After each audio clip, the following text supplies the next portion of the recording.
Put a price on this for me. How much is your silence worth?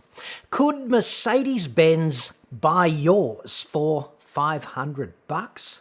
Or would you leak evidence of their frankly grubby behaviour to someone such as me? In this report, let us see what's behind door number 2.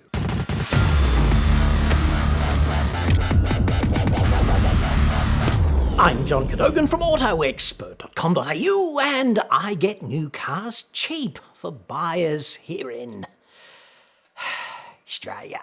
Hit me up on the website. About that. Philip Lakic made a mistake in 2017. He bought a Mercedes-Benz A-Class. No, I don't know why either. It's kind of like getting hitched on the spur of the moment in Las Vegas, isn't it? Perhaps he had a few drinks too many and fell asleep with the village people's greatest hits on shuffle play in the background. Anything's possible. And hey, it is fun to stay at the YMCA. Not disputing that, not for a moment. Live and let live. This story is like a fling with Tiffany from The Office, right? Everything was new and exciting for a little while, and then three-pronged suppository Death Star management Shitsville turned off their outdated shitbox Windows-based connectivity tech, which they had talked up heavily in the brochure, let's not forget, calling it COMAND Online. Yes! Hashtag major selling point.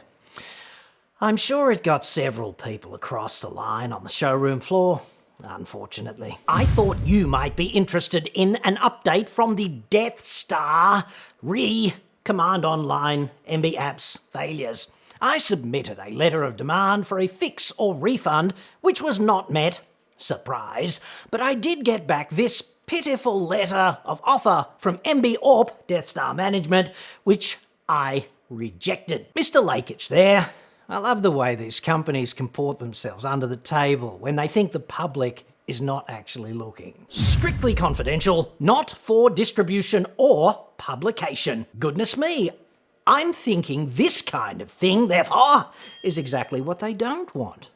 That dirty laundry flapping in the breeze, inelegantly. Pro tip, okay? Companies cannot impose confidentiality conditions upon you vis-a-vis their outbound communications. It simply doesn't work that way. You would have to agree and enter into a contract with them for something to be confidential. If they send you something seemingly heavy-handed like this, hey, feel free to leak the crap out of it to assholes such as me. If there's ever any doubt, of course, ask your solicitor, but it's fine, generally, as long as it's not a state secret. Following an investigation by the Death Star Technical Division, in the case of internet browsing functionality, we confirmed that the software was no longer secure, and in the interest of users globally, the functionality was sundowned. Allow me to translate.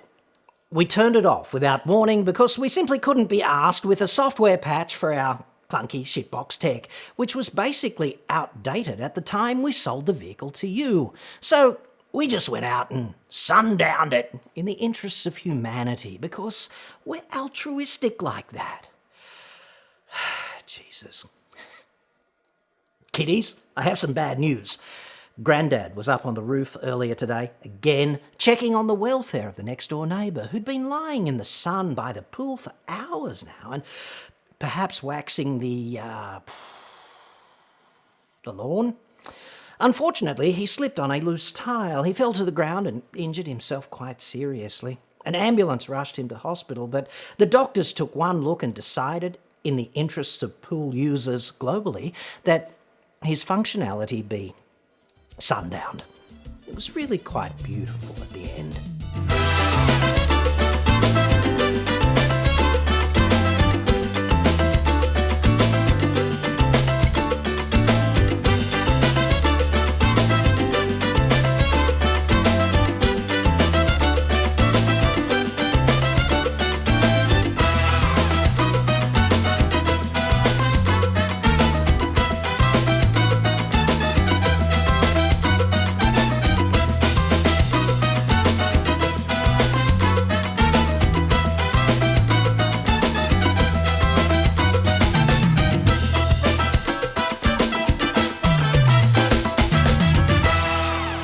This report proudly brought to you by being sundowned.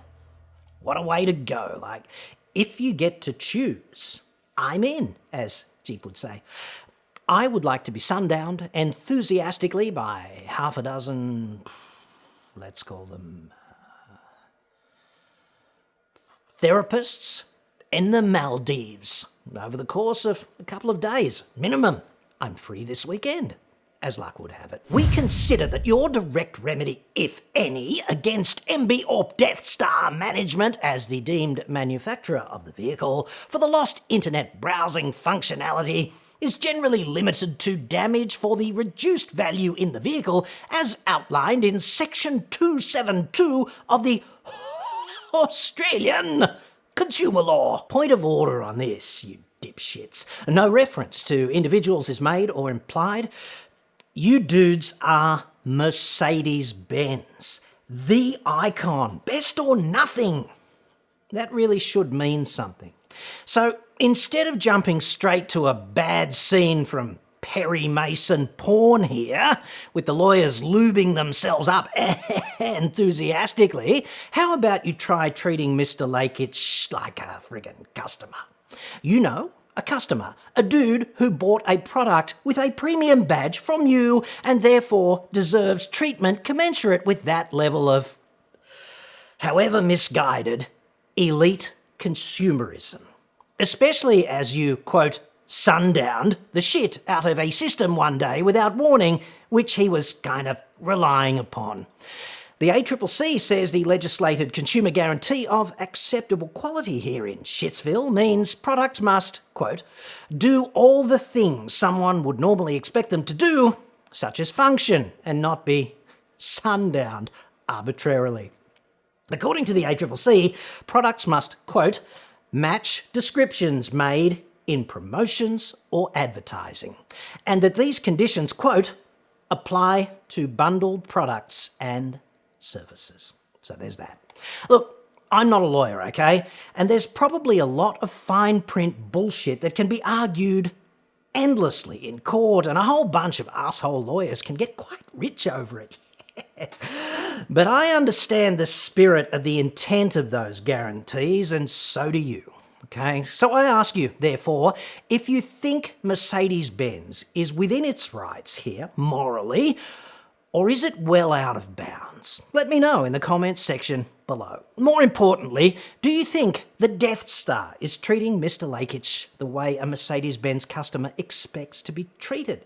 Actually, hold that thought until you see the official bullshit offer. For this reason, on a purely commercial basis and without any admission of liability whatsoever, Mercedes-Benz Australia Pacific is willing to make the following offer to you. The Death Star agrees to pay to you the sum of $500, including GST, which reflects the value of the browsing functionality calculated on the average list price of the COMAND package, divide by the number of functions which make up the COMAND package system, and the parties enter into a deed of settlement confirming the above. So, the three-pronged Death Star gave Mr. Lakic a week to accept this, personal opinion, bullshit offer.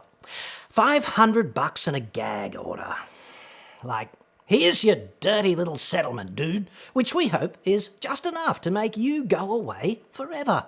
And a gag order for you to sign so that you simply can't come back. Hashtag, gotta love lawyers. Disgraceful conduct, in my view. I mean, this position is, in my estimation, a complete inversion of the term customer care, and also the polar opposite of all of the sales fluff designed to get you into a Death Star showroom whence you will shortly be gutted and filleted.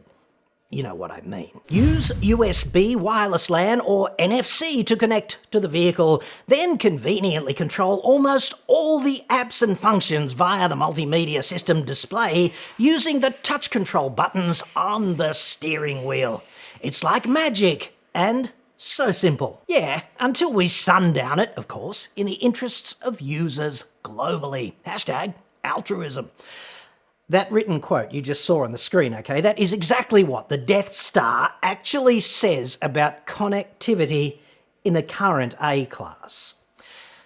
Look, I cannot be the only person here seeing the massive disconnect between the company's position publicly and the one taking place under the table, metaphorically.